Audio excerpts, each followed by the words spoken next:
Welcome to geopolitics ज्ञान। रूस Ukraine युद्ध को लगभग 1 साल होने को है। इस युद्ध में हजारों लोग मारे गए, कई शहर तबाह हो गए और अरबों डॉलर का नुकसान दोनों देशों को उठाना पड़ा है। अब यही युद्ध तो खत्म नहीं हुआ अभी तक और इसी बीच रूस का विवाद दूसरे देश मालडोवा से हो गया। अब आप पूछेंगे कि मालडोवा ये कौन सा देश है? ये एक पूर्वी यूरोप का देश है और सोवियत यूनियन का हिस्सा रह चुका है, मतलब रूस का हिस्सा ये पहले रह चुका है, जो रोमेनिया और यूक्रेन के बीच बसा हुआ है। इसकी आबादी लगभग 26 लाख है। आप वैसे भी देख सकते हैं कि रूस के कंपैरिजन में ये बहुत छोटा सा देश है। अब आप सोचेंगे कि रूस को इस छोटे से देश से क्या मतलब है?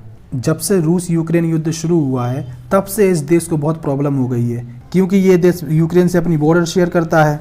इसी वजह से रूस की कुछ मिसाइलें इस देश पर गिरी हैं और बहुत सारे यूक्रेनी शरणार्थी भी इस देश में आए हैं, जिससे इस छोटे से देश को काफ़ी दिक्कतों का सामना करना पड़ा है। रूस के एग्रेशन को देखते हुए ये देश वेस्टर्न कंट्रीज़ के ज़्यादा क्लोज हो रहा है। ये मतलब अपना जो सहयोग है वेस्टर्न कंट्रीज से ज़्यादा बढ़ा रहा है, क्योंकि इसको डर है कि रूस यूक्रेन के बाद इस पर भी अटैक कर सकता है। और इसीलिए पिछले साल ही इस देश ने यूरोपियन यूनियन में शामिल होने का आवेदन किया है। पर ये तो हो गई पुरानी चीज़ें, लेकिन रूस से इसका क्या विवाद है? दरअसल मालडोवा का कहना है कि मतलब वहाँ के राष्ट्रपति का कहना है कि रूस मालडोवा में तख्ता पलट करना चाहता है।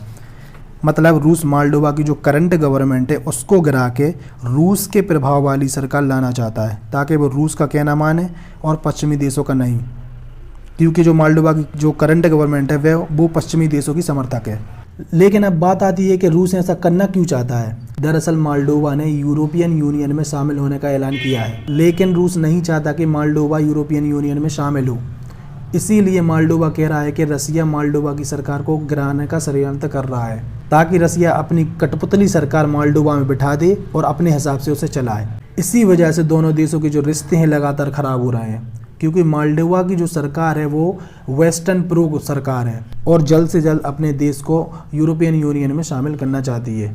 लेकिन यहाँ गौर करने वाली बात यह है कि मालडोवा सरकार को कैसे पता चला कि रूस उसके देश के खिलाफ षड्यंत्र कर रहा है। दरअसल मालडोवा के राष्ट्रपति का कहना है कि सर्बिया से बहुत सारे लोग फुटबॉल मैच देखने मालडोवा आए थे, तो उन्हीं लोगों में कुछ रूसी, बेलारूसी और सर्बियाई नागरिक और मोंटेनीग्रो के नागरिक थे, जो मालडोवा में घुसकर हिंसक तरीके से मालडोवा की सरकार को हटाकर रूस समर्थित सरकार को लाना चाहते थे। लेकिन जब मालडोवा की सरकार को ये पता चला, उसने इन लोगों को वापस सर्बिया भेज दिया। इसके अलावा मालडोवा में एक जासूसी गुब्बारा भी देखा गया था, जैसा अभी हाल ही में अमेरिका में चीनी गुब्बारा देखा गया है। तो इन सब घटनाओं को देखते हुए मालडोवा की सरकार ने रूस पर आरोप लगाए हैं, ये कहकर के रूस मालडोवा में सरकार विरोधी प्रदर्शनों को समर्थन कर रहा है और यूरोपियन यूनियन समर्थित सरकार को गिराना चाहता है और एक कठपुतली सरकार मालडोवा में लाना चाहता है, ताकि मालडोवा यूरोपियन यूनियन में शामिल ना हो। लेकिन रूस का कहना है कि रूस किसी भी देश के आंतरिक मामलों में दखल नहीं देता।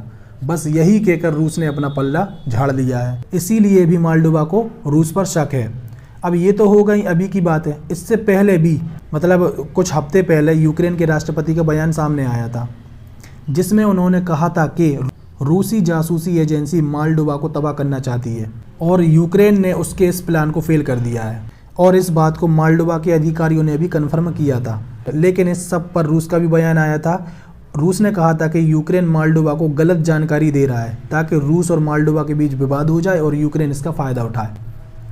पर मालडोवा के राष्ट्रपति ने इसके अलावा भी बहुत कुछ आरोप रूस पर लगाए हैं। उनका कहना है कि रूस लोगों को सादे कपड़ों में छिपाकर सरकार विरोधी प्रदर्शनों में भेजकर उनसे हिंसा करवाना चाहता है। इसमें उनका टारगेट सरकारी दफ्तरों पर हमला करना, सरकारी व्यवस्था को उखाड़ फेंकना, सरकार को हटाना और रूस समर्थित सरकार को लाना शामिल है।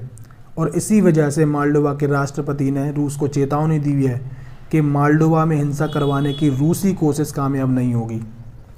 अब उन्होंने ऐसे आरोप रूस पर लगा तो दिए हैं, लेकिन अब देखना होगा कि रूस इनसे कैसे निपटता है और इन सब का जवाब कैसे देता है।